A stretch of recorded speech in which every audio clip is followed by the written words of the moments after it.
Hey students, welcome back to our YouTube channel pro classes. तो students, जैसे कि आप सभी लोगों को पता है कि हम अपने इस यूट्यूब चैनल प्रो क्लासेज पर पीसीएस, यूपी पीसीएस के पिछले 10 सालों के पीवाईक्यू 10 सालों के पीवाईक्यू सब्जेक्ट वाइज सॉल्व करा रहे हैं, जिसमें हमने पहला सब्जेक्ट लिया था इन्वायरमेंट एंड इकोलॉजी, जिसके हम 2023, 22, 21 के क्वेश्चन पेपर सॉल्व करा चुके हैं और आज उसी की सीरीज में हम लेकर आए हैं 2020 के पीवाईक्यू। तो चलिए स्टूडेंट्स शुरू करते हैं। तो स्टूडेंट्स, पहला क्वेश्चन हमारा यहाँ पर आ जाता है कि निम्नलिखित घटनाओं को उनके आरंभ के कालानुक्रम में व्यवस्थित करें। तो जो हमारा पहला इसमें ऑप्शन है, हमें बताने हैं कि ये कुछ इसमें ऑप्शन दिए गए हैं कि इनके काल के अकॉर्डिंग, इनके टाइम के अकॉर्डिंग बताने हैं कि इनमें पहला कौन सा है। तो हमारा वन्यजीव संरक्षण अधिनियम हमारा कब आया था स्टूडेंट्स? वन्यजीव संरक्षण अधिनियम आया था हमारा, कब आया था? 1972 में। कब आया था? 1972 में। और जैव विविधता अधिनियम कब आया था हमारा? जैव विविधता अधिनियम आया था हमारा 2002 में। कब आया था? 2002 में। और जैव विविधता शब्द किसने दिया था स्टूडेंट पहली बार? जैव विविधता शब्द जो है हमारा 1985 में पहली बार ये शब्द हमारा वोल्टर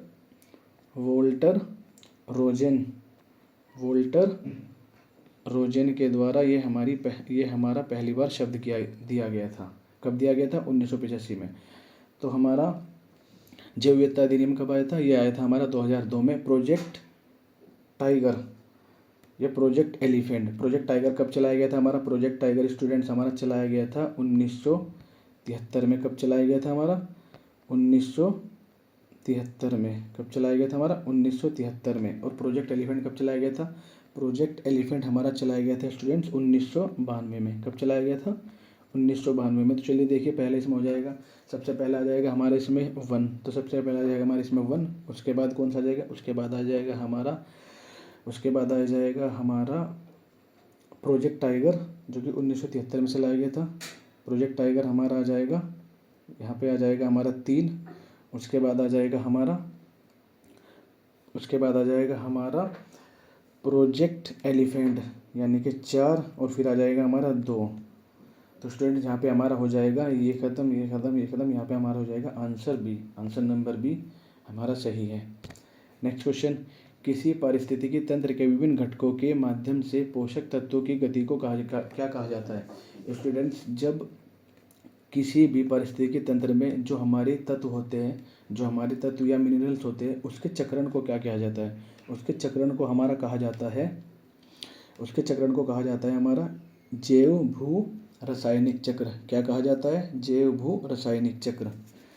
तो स्टूडेंट्स, अब हम बढ़ते हैं अपने नेक्स्ट क्वेश्चन की तरफ। नेक्स्ट क्वेश्चन है हमारा स्टूडेंट्स क्वेश्चन नंबर 36। भारत में मिट्टी बचाओ आंदोलन कहाँ से शुरू हुआ था?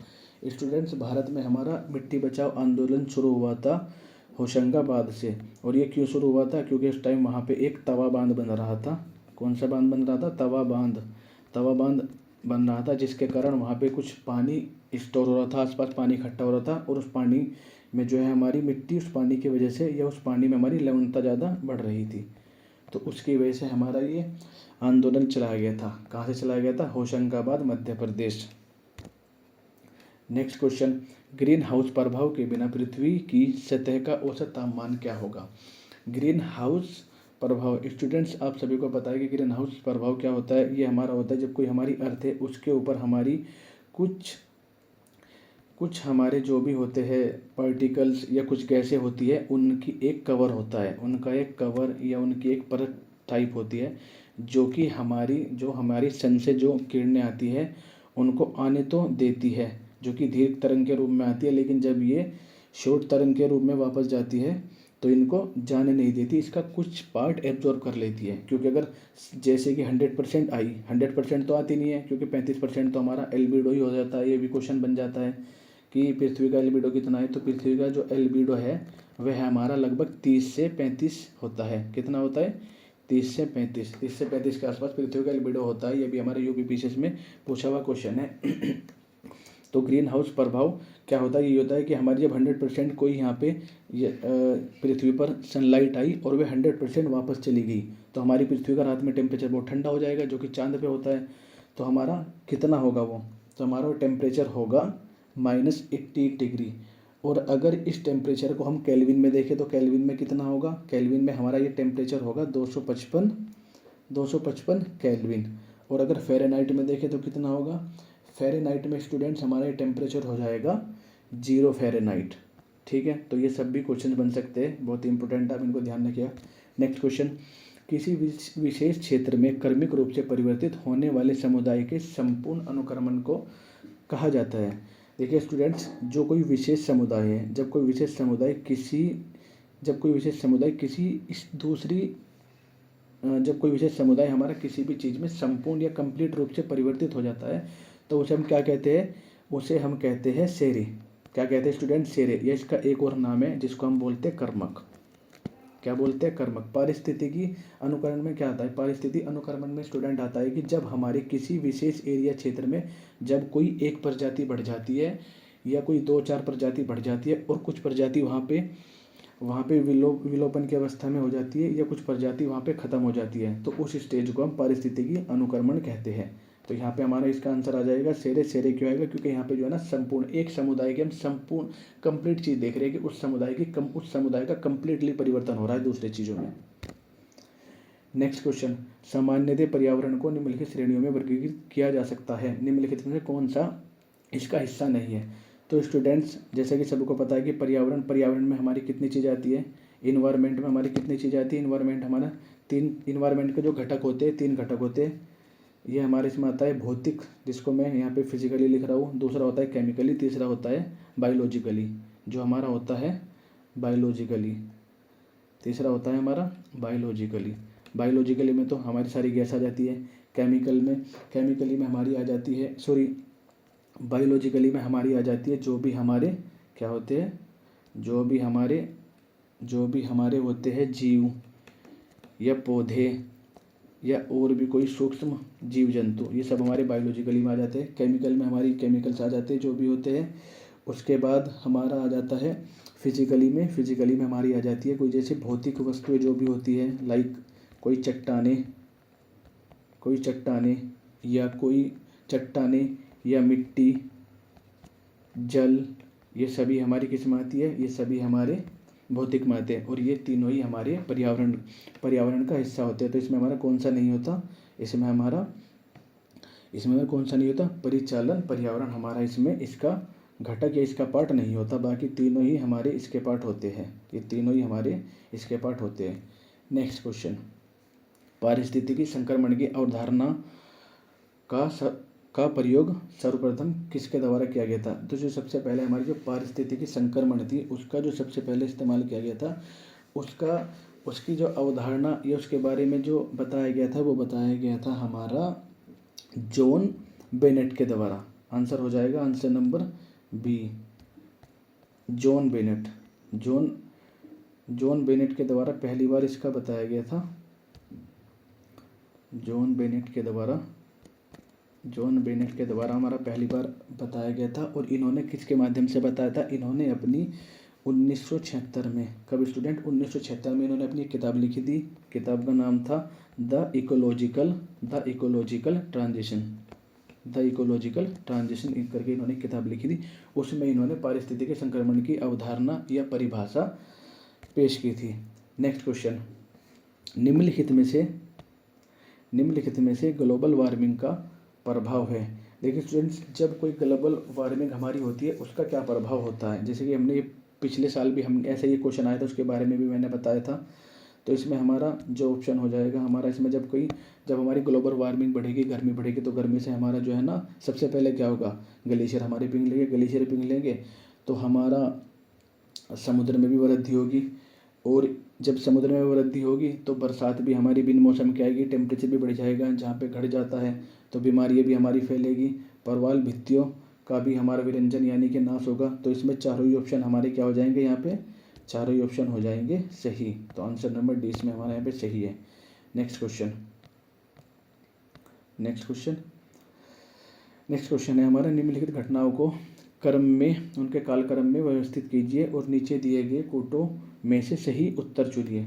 तो स्टूडेंट्स जो हमारा हो जाता है हमारा पृथ्वी सम्मेलन या रियो सम्मेलन भी बोलते हैं। इसे क्यों बोला जाता है? क्योंकि जापान के एक शहर में हुआ था जिसके नाम पर इसका रियो जी जेनेरियो सम्मेलन भी है। ये कब हुआ था स्टूडेंट्स? यह हुआ था हुआ था 1992 में। कब हुआ था? 1992 में। उसके बाद हमारी बर्डलैंड रिपोर्ट जो आई थी हमारी स्टूडेंट्स, ये आई थी कब आई थी हमारी? ये आई थी हमारी 1987 में, 1987 में।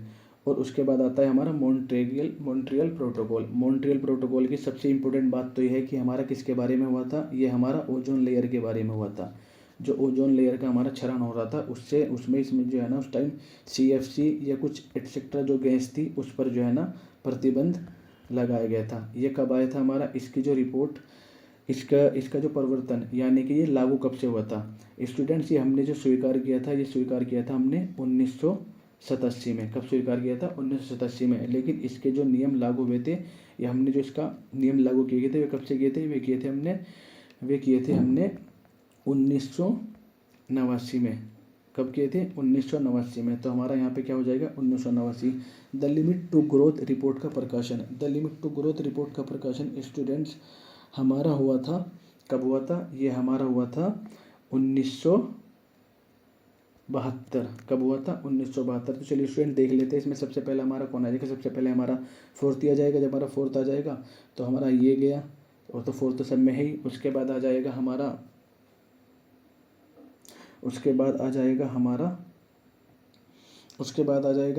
बर्डलैंड आयोग 1987, यानी कि आ जाएगा हमारा 2 किस में हमारा? ये भी, इसमें भी 2 नहीं है, इसमें भी 2 नहीं है, इसमें हमारा 2 है। तो हमारा यहाँ पे क्या हो जाएगा? यहाँ पे हमारा आंसर हो जाएगा answer number B। Next question, 1962 में एक पुस्तक प्रकाशित की गई थी जो थी साइलेंट स्प्रिंग। यह किसके द्वारा लिखी गई थी स्टूडेंट्स? ये लिखी गई थी हमारी रेचल कॉर्सन द्वारा। किसके द्वारा लिखी गई थी? रेचल कॉर्सन द्वारा। कब लिखी गई थी? ये लिखी गई थी हमारी 1962 में। कब लिखी गई थी हमारी? ये लिखी गई थी हमारी 1962 में। किसके द्वारा लिखी गई थी? रेचल कार्सन के द्वारा। और इस बुक में क्या बताया गया था? इस बुक में स्टूडेंट्स बताया गया था कीटनाशक के बारे में। जो कीटनाशक उस टाइम ग्रीन रिवॉल्यूशन हुआ था, तो कीटनाशकों का जो हम उपयोग कर रहे थे और इसका जो हम अंधाधुंध या बहुत अधिक मात्रा में उपयोग कर रहे थे उसके बारे में बताया गया था कि इसका आने वाले टाइम पे हमारी लैंड पे या हमारे जीवन पर क्या असर होगा। जिसके बाद हमारा 1968 में हमारा क्या आया था? कीटनाशक एक्ट